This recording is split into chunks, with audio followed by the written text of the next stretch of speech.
Hey guys, how's it going? Hope you're doing well. My name is Crown, and today I'm going to read you some very interesting stories that I hope that you're gonna love. And now, without further ado, let's go!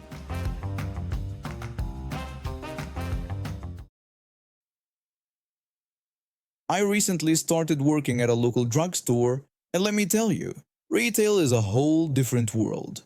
After graduating college with an art degree and struggling to find work in my field, I figured a temporary job would help pay the bills while I built my portfolio. It was my third week on the job, and I was finally allowed to work the register alone.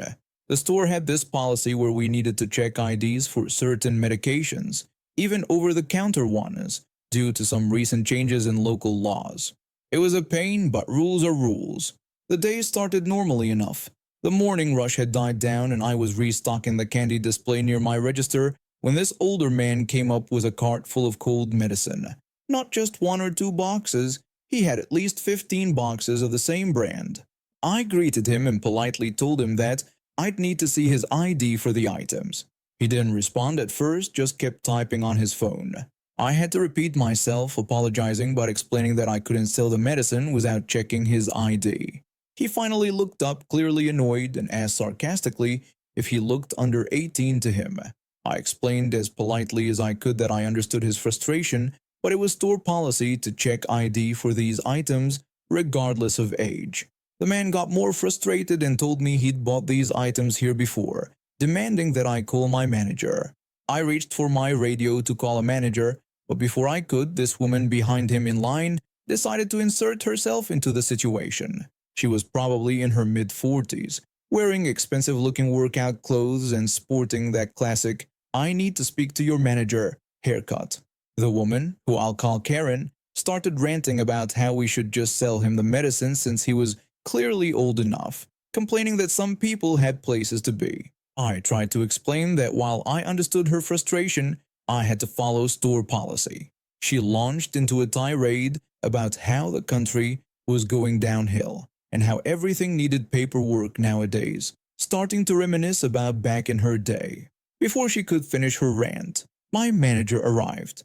After I explained the situation, my manager immediately backed me up, telling the man that we legally needed to check ID for these purchases, emphasizing that it wasn't just store policy but the law. The man finally grumbled and showed his ID, but Karen wasn't done.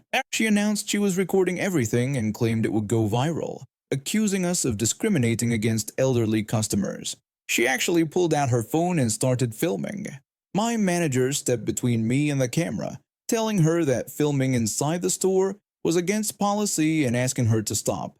Karen started shouting about knowing her rights and claiming it was a public place.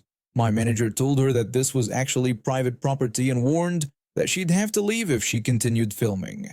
That's when things got really interesting. Karen tried to push past my manager to film me, but she slipped on the floor mat and dropped her phone. It skidded under the counter, and when she bent down to grab it, she knocked over our entire candy display. Hundreds of candy bars scattered across the floor. The older man with the medicine just stepped over the mess and left. Other customers started recording despite being told not to, and Karen completely lost it. She started screaming that we had made her do this and claimed it was assault, threatening to call the police. My manager pointed out that we had security cameras that showed her pushing the manager and knocking over the display, asking if she'd like the police to see that footage.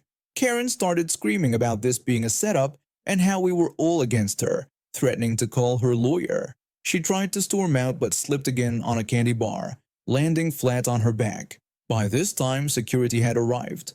They helped her up, but instead of leaving, she tried to throw a handful of scattered candy at us. Security had to literally carry her out while she screamed about lawsuits and discrimination. The entire thing was indeed caught on our security cameras, and she actually did try to sue the store. Her lawyer dropped the case as soon as he saw the footage. I heard through other employees that she got banned from every location of our store in the state. The older man with the medicine, he came back the next day with his ID ready, apologized for the previous day, and explained he was buying supplies for a senior center. We ended up becoming friendly, and he always made sure to have his ID ready after that. I still work at that store, and while I've had my share of difficult customers since then, nothing quite compares to that day. Every time I see someone start to complain about showing ID, I just smile and think about the candy bar slip and slide incident, as we now call it. After moving to America 5 years ago to pursue my master's degree in business administration, the pandemic hit and my plans got derailed. My savings were running low and I needed something stable to tide me over. That's when I saw the help wanted sign at this local laundromat. The owner, a kind elderly man, took me under his wing. He taught me everything about running the place, from maintaining the machines to handling the books. What started as a temporary job became something I genuinely enjoyed. Most of our customers were wonderful people, often sharing stories about their lives while waiting for their laundry. But there's always that one person who makes you question humanity. Last Tuesday, while I was doing my usual rounds, checking the machines, I heard someone practically stomping into the office. It was this elderly lady who'd been coming here for years. I recognized her as one of those customers who always acted like they owned the place. She walked up to the counter and glared at me, complaining that the dryer was eating her money. She claimed she had put in $5 and wasn't getting the right amount of time. I told her I would check it right away and asked for the machine number.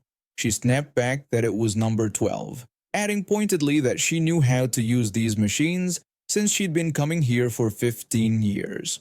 I went outside to check the dryer. Everything looked normal. No stuck coins, no mechanical issues. I even tested it myself and it worked perfectly. Back in the office, I pulled up the transaction history on our computer. Sure enough, the time she received matched exactly with the money she'd put in. I grabbed some complimentary drying time tokens from the drawer, thinking I'd offer them as a gesture of goodwill, even though there wasn't actually any problem. But when I stepped out of the office, she was already waiting with her arms crossed. I tried to explain what I had checked, but she cut me off. She started ranting about how often she came here and how she never made mistakes, then demanded to know if I had any idea how to help her. Before I could even show her the tokens in my hand, she sneered that she didn't think so, and that people like me don't know anything. She stormed over to the dryer, yanked her clothes out while they were still damp, and stuffed them into her basket. The whole time she was muttering about incompetent workers and this place going downhill. After she left, several of our regular customers came up to check on me. One sweet lady asked if I was okay and said the woman was completely out of line. Another customer mentioned they'd seen her act like this before, telling me about how last month she was yelling at the vending machine outside. I assured them I was fine and suggested that maybe she was just having a bad day. What happened next was actually pretty satisfying. The following week, the elderly lady returned, probably thinking I wouldn't be there, but this time the owner was present. She started her usual routine about the dryer eating her money again, but before she could get into full swing, the owner interrupted her. He told her that he had reviewed the security footage from her last visit and had seen how she treated me, mentioning that I had been trying to offer her free drying time even though there was nothing wrong with the machine. He said her behavior was unacceptable. The elderly lady's face turned red as the owner continued, revealing that they had kept track of her complaints and this was her 5th time trying this routine. He then politely but firmly told her that they had the right to refuse service and suggested she try one of the many other laundromats in the area. She stood there, mouth opening and closing like a fish out of water, before grabbing her empty basket and rushing out. As she pushed through the door, she nearly collided with another customer who was coming in. The owner turned to me with a smile and said something that made my day, that nobody disrespects his staff and that I was the best attendant he'd had in 20 years. The regular customers who witnessed this gave a small round of applause, and one of the regular customers even brought me coffee the next day. It's moments like these that make me appreciate how this temporary job turned into something much more meaningful. I've had focal awareness epilepsy since I was 14. Back then, my parents thought I was just being dramatic when I'd suddenly freeze up and start gagging. It took 3 doctors and countless tests before we finally got the diagnosis. The hardest part wasn't even the seizures themselves. It was dealing with people who didn't understand or believe me.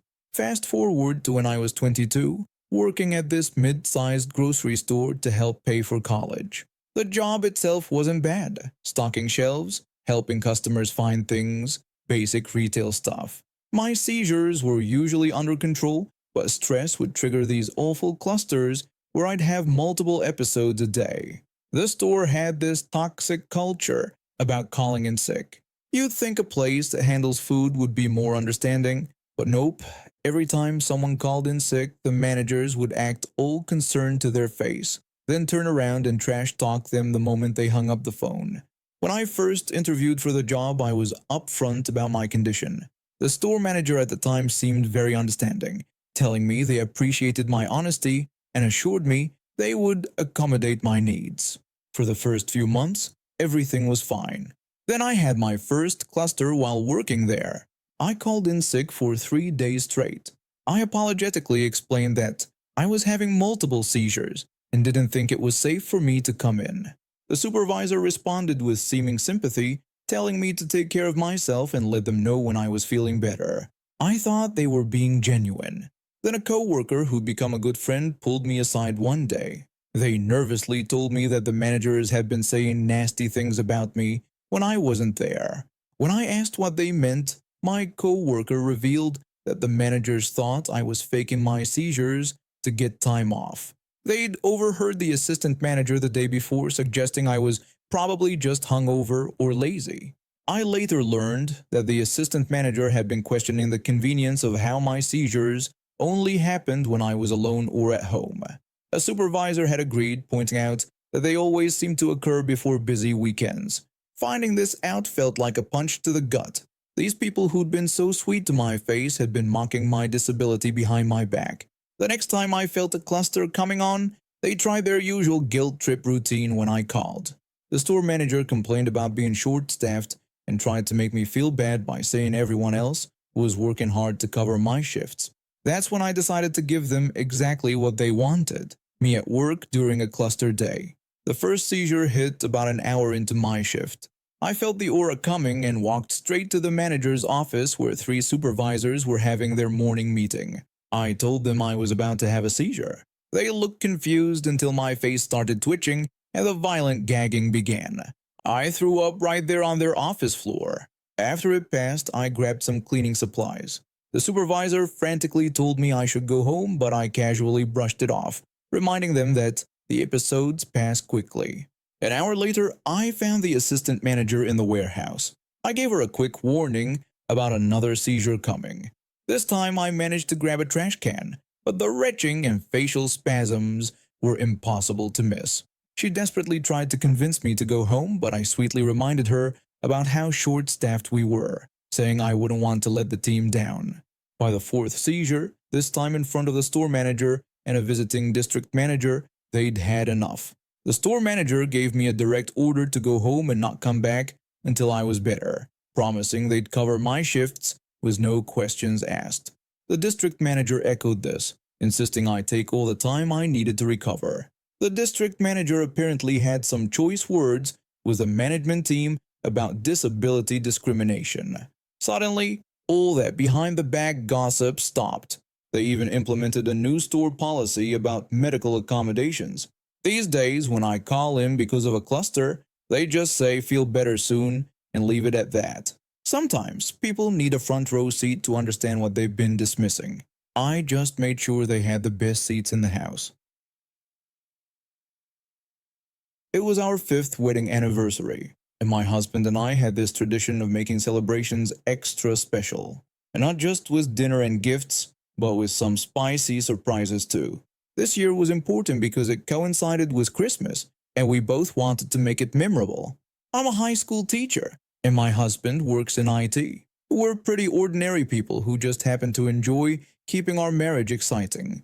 After saving up for a few months, we decided to go all out with our shopping this year. The adult store was having a holiday sale, which was perfect timing. My husband and I had been browsing together, picking out various items that caught our interest. I had my arms full of different outfits and accessories, including some rather interesting toys and a ball gag. My husband was enthusiastic about his choices, whispering suggestions in my ear about how we could use each item. We separated briefly as he went to look at something in another aisle. I was examining an interesting outfit when I felt someone tap my shoulder rather aggressively. The woman demanded assistance, claiming she had been waiting forever. Before I could even finish explaining that I didn't work there, she cut me off and asked me to check the back room for a bra in her size. I was wearing all black that day, black jeans and a black sweater, which I guess could look like a uniform if you squinted really hard. But I definitely wasn't wearing the store's signature pink lanyard or name badge. I tried again to explain that I didn't work there and was just shopping. That's when she lost it. She literally screamed in my face, making some horrific sound while clenching her fists. Several other shoppers turned to stare. She accused me of lying, saying she had just seen me helping a man. I had to explain that the man was my husband and I wasn't helping him. He had been telling me what he wanted to do with the items I was holding. Her face went through about 50 shades of red when she looked at what I was carrying. She called everything disgusting, repeatedly expressing her disgust at our purchases. Instead of finding an actual employee, this woman decided to follow me around the store, yelling about how inappropriate and revolting it was that I was buying these items. Mind you, we were in an adult store. What did she expect people to be buying? Lawn furniture? The really ridiculous part was that she walked past two actual employees in their pink uniforms while stalking me. They were clearly available and could have helped her find her bra, but she was too focused on making me miserable. When I finally got in line to pay, she was still there, muttering and shooting daggers at me with her eyes. That's when my husband rejoined me, and I'd had enough of her behavior. I turned to her and sarcastically offered to explain in detail what each item was for and share our plans for the evening.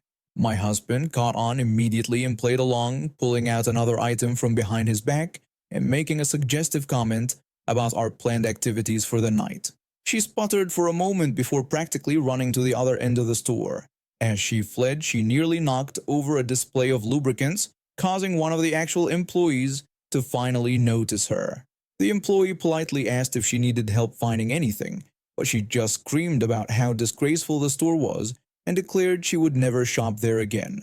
She stormed out, leaving her unwanted bra on a random shelf. The employee just shrugged. Clearly, this wasn't the first time they'd dealt with someone like her. My husband and I couldn't stop laughing as we checked out. The cashier, who had witnessed the whole thing, gave us an extra 10% discount for handling the situation so well. They apparently knew exactly who she was. She'd been in several times before, always causing scenes and demanding help from random shoppers. We left the store with our anniversary supplies and a great story to tell, though I still wonder what possessed her to go lingerie shopping in an adult store if she was so offended by adult items. The local department store probably would have been a better choice for her sensibilities. And now we have reached the end of today's stories. Thank you for watching, and see you next time.